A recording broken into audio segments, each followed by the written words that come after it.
¿Qué diferencia al lunge de un squat? Parecido a lo que en la marcha o la propulsión pueda dar. De todas maneras, ya hay un cambio muy importante. No es lo mismo esta simetría con una diferencia de 5 o 10 centímetros, incluso en una misma línea, que la estabilidad en este plano frontal. Pero podríamos hacer de antero-posterior, la longitud que hay respecto a la base de sustentación antero-posterior es muy diferente. Muchas variaciones que van a obligarme a más o menos necesidad de control. Aquí estoy siempre dentro de base de sustentación, por eso veréis que cuando realizo un static lunge, la columna, luego lo veremos mejor de perfil, la columna sigue vertical.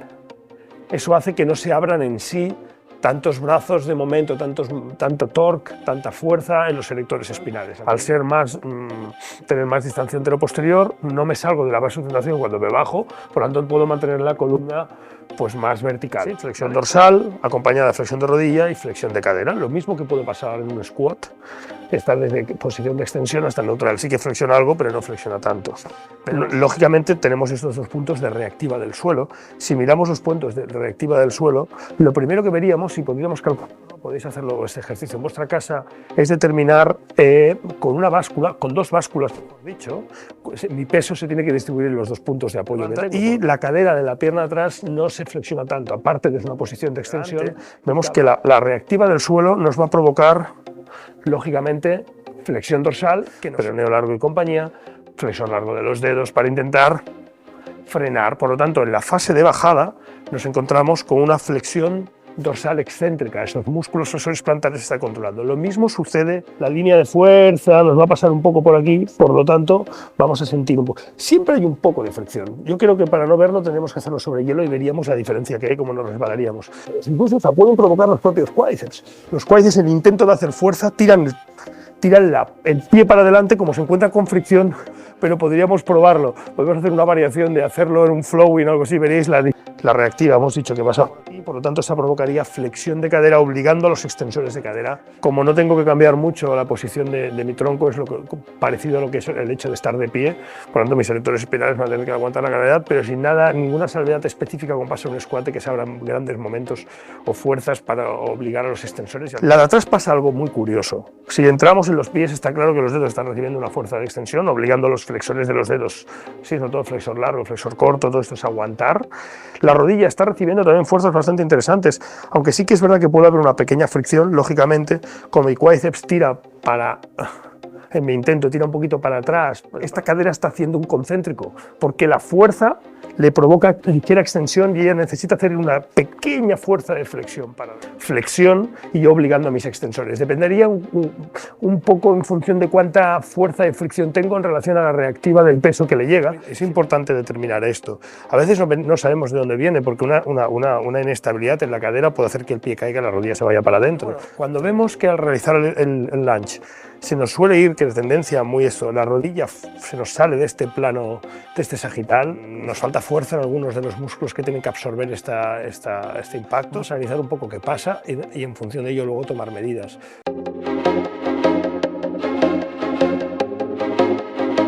Vamos a analizar los lunge o los fondos estacionarios, el ejercicio que vamos a utilizar estándar como fondos, como podríamos decir incluso presses de pierna asimétricos. Entramos en la nomenclatura de asimetría de presses asimétricos, pero los presses asimétricos serían considerados todos squats y los presses asimétricos serían los lunge.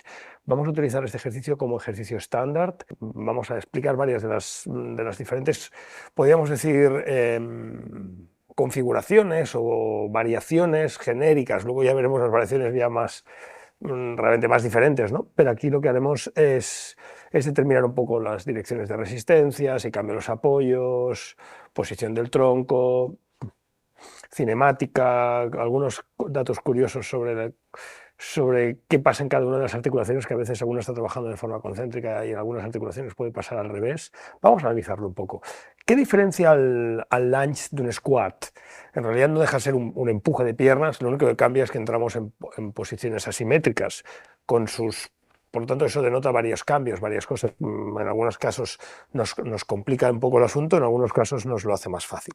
Primer tema que cambia, el mero hecho de no tener los dos pies puestos en paralelo, sino un pie avanzado respecto al otro, como podemos ver, ya va a cambiar un poco el concepto de estabilidad, especialmente en este plano frontal. No va a ser lo mismo. Por lo tanto, cuando tengo anclado los dos pilares, los dos puntos de anclaje de los pies sobre mi pelvis, tengo mi pelvis mucho más fácilmente anclada en este plano frontal.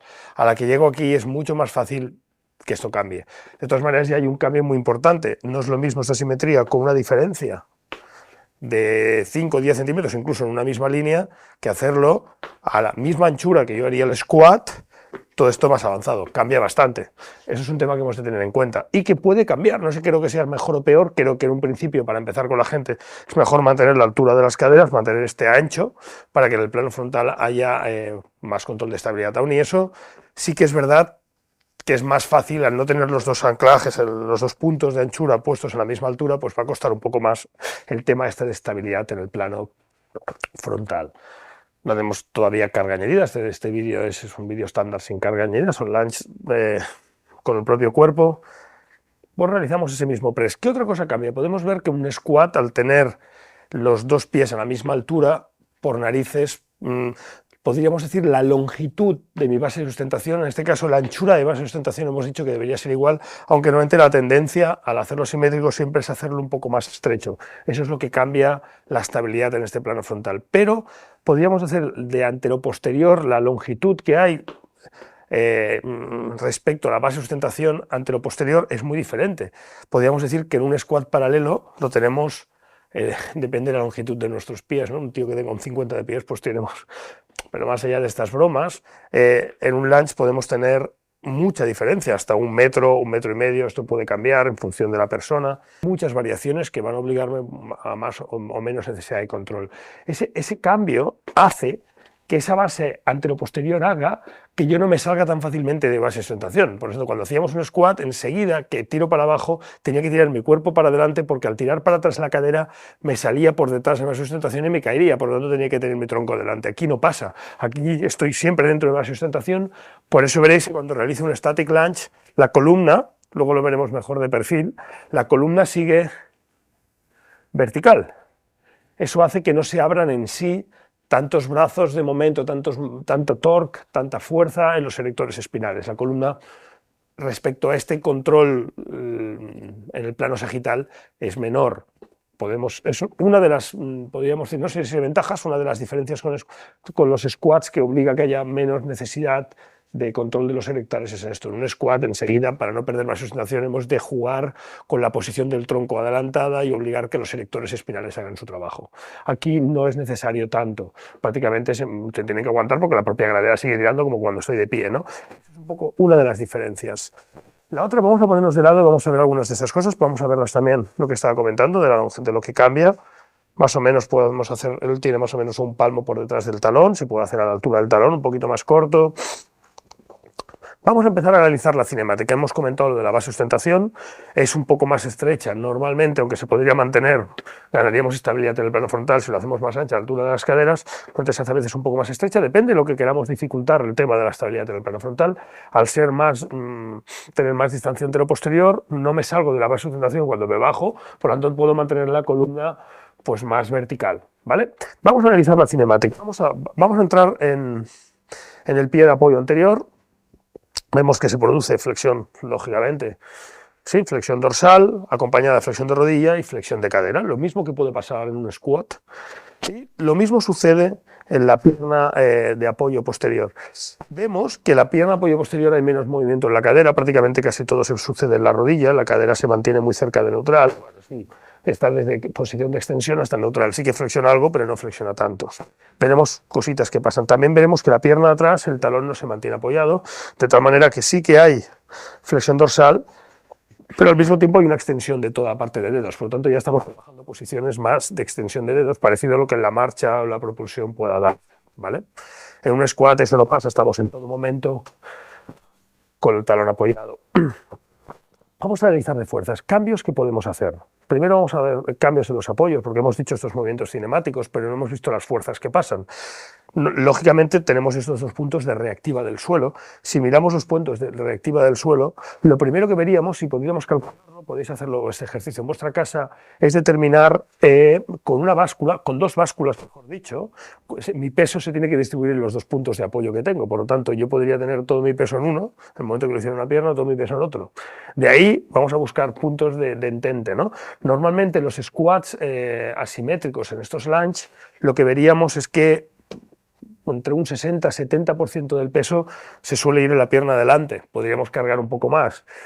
Normalmente la gran mayoría del peso se va a la pierna adelante y puede llegar hasta un 80%, pero bueno, es verlos, coger una báscula y ver jugar con todo esto, y la pierna atrás sirve un poco como guía para mantener esta estabilidad. Podemos cambiarlo y jugar más metiendo más carga a la pierna de atrás, pero normalmente se hace esto, sobre todo porque muchas de las otras variaciones que veremos en otros vídeos son el forward lunge, tirando adelante con desplazamiento, y eso sí que hace que haya mucho más carga de impacto de frenado en la pierna de adelante, ¿ok? Esto lo veremos. También está el de atrás, que pasa un poco, bueno, depende, la de atrás puedes hacer lo mismo, la de adelante y utilizar la de atrás como acompañamiento. Bueno, veremos. Pero puedo jugar con todo esto, por lo tanto, en función de cómo coloco el apoyo, puedo derivar más peso atrás, adelante. Pero ¿qué fuerzas se suceden aquí y qué cambios se pueden hacer? Normalmente hemos visto que el movimiento de las dos articulaciones es muy parecido, se produce flexión de rodilla, flexión dorsal, sí que es verdad que la de atrás, el talón, no hay tanta flexión dorsal, sí que hay un poco, pero lo que hay más extensión de la zona de los dedos, porque el talón se levanta, y la cadera de la pierna de atrás no se flexiona tanto, aparte de una posición de extensión y acaba muy cerca de neutral, podríamos decir de los, sí, bastante cerca de neutral, ¿no? Un poco con ligera flexión.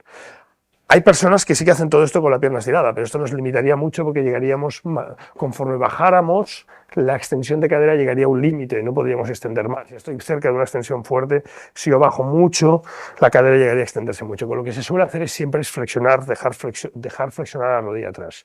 Pero ¿qué sucede con las fuerzas? Las fuerzas es muy curioso. Si analizamos lo que pasa en la pierna de delante, vemos que la reactiva del suelo nos va a provocar, lógicamente, flexión dorsal, que nosotros hemos de qué, en cierto aspecto de contrarrestar con los flexores plantares, la musculatura flexor plantar, gemelo, sóleo, sí, tibial posterior, peroneo largo y compañía, flexor largo de los dedos, para intentar frenar. Por lo tanto, en la fase de bajada nos encontramos con una flexión dorsal excéntrica, esos músculos flexores plantares se están controlando. Lo mismo sucede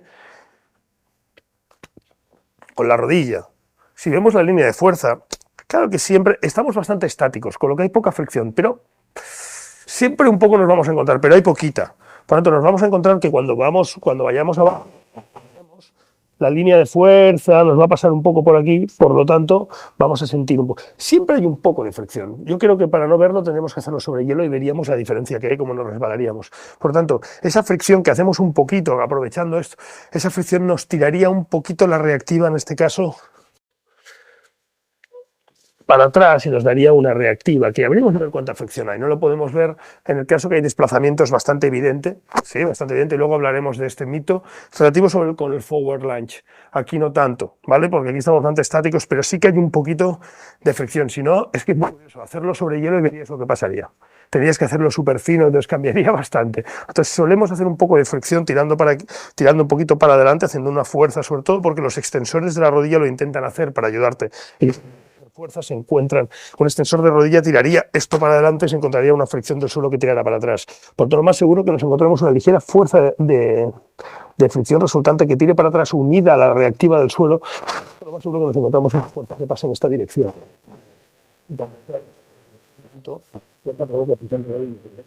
Incluso se pueden provocar los propios cuádriceps. Los cuádriceps, en el intento de hacer fuerza, tiran el pie para adelante, como se encuentra con fricción, pues nos encontramos con una respuesta a esa fuerza que realiza el cuádriceps, generando una fuerza de fricción, la cual se combina con la reactiva. Si estuviéramos en superficie de hielo no podríamos utilizar tanto el cuádriceps porque se nos resbalaría el pie. Entonces tendríamos que llevarlo casi todo más a la cadera.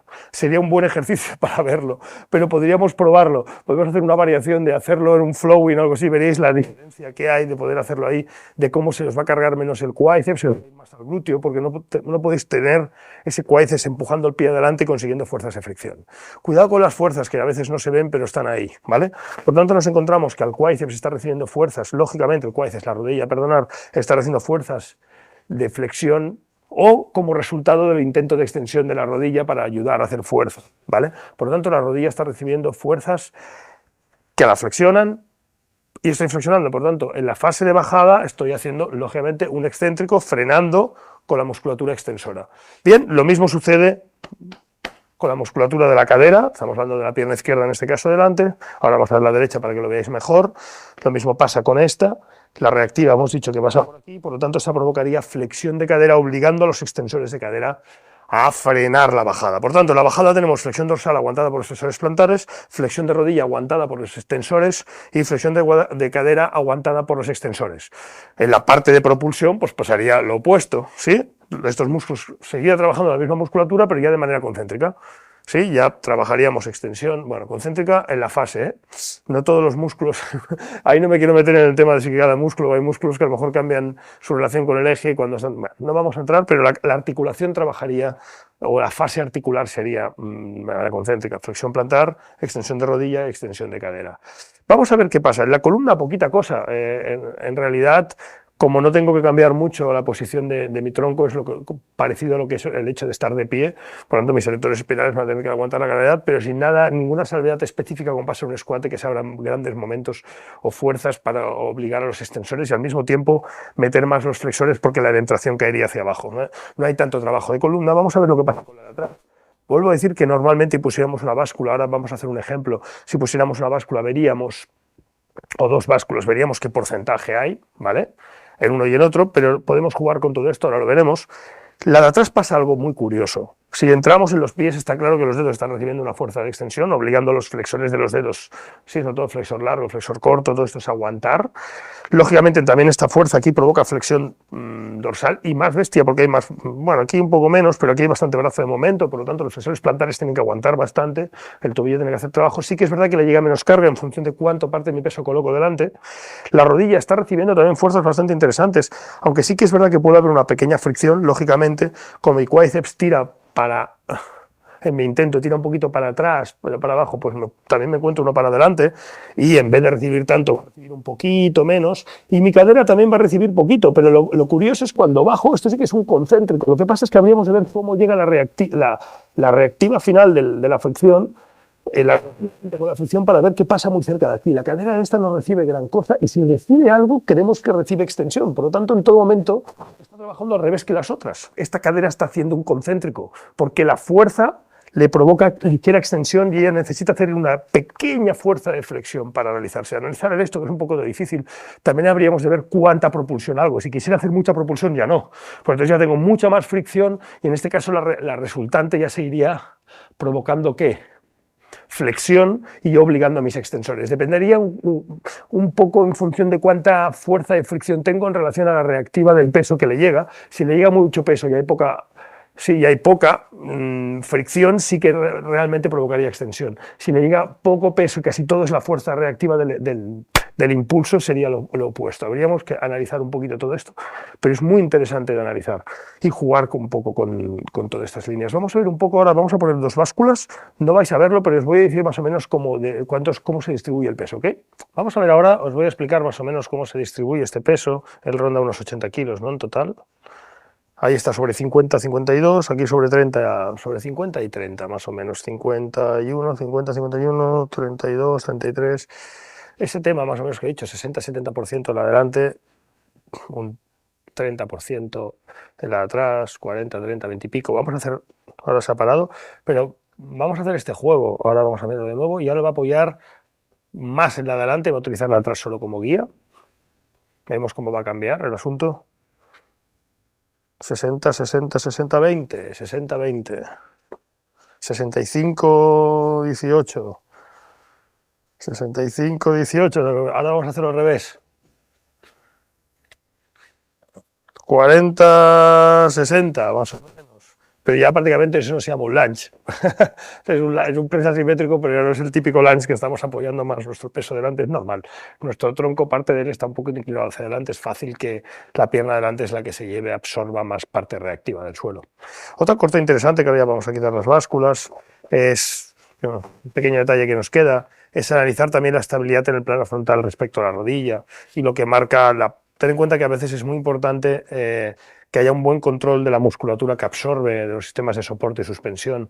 Si los pies son bastante débiles, la musculatura supinadora del pie, es más fácil que la tendencia sea a caer, tirar la rodilla hacia adentro. Entonces perdemos la estabilidad en el plano frontal. Es importante determinar esto. A veces no sabemos de dónde viene, porque una inestabilidad en la cadera puede hacer que el pie caiga y la rodilla se vaya para adentro. Tendremos más maneras de hacerlo de manera más analítica para ver qué articulación es la que nos le falta fuerza específica o no controla bien, pero aquí nos puede dar una idea genérica de algo pasa, algo pasa. También puede ser que estén bien, pero simplemente nos falta flexión dorsal. Esto también lo veríamos en un squat, y al faltar flexión dorsal el cuerpo busca rescatar rango donde sea, ¿no? Pero bueno, cuando vemos que al realizar el lunge se nos suele ir, que es tendencia muy eso, la rodilla se nos sale de este plano, de este sagital, y la estabilidad en el plano no es la adecuada, salimos fuera, analizamos, vemos qué falla, qué defecto hay, si es un defecto de falta de rango en la flexión dorsal, falta rango, normalmente es la flexión dorsal, pero puede ser en la cadera, que no tengamos suficiente rango de flexión de cadera, la persona busque, nos falta fuerza en algunos de los músculos que tienen que absorber este impacto, sobre todo abductores, sí, extensores de cadera, rotadores externos de cadera normalmente, supinadores de subastragalina.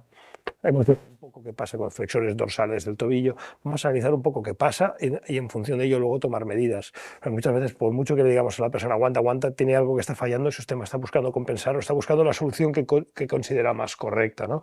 Analizar esto, ser conscientes y si ver que algo nos está yendo, no se está aguantando esta estabilidad en el plano sagital, paramos, ¿ok?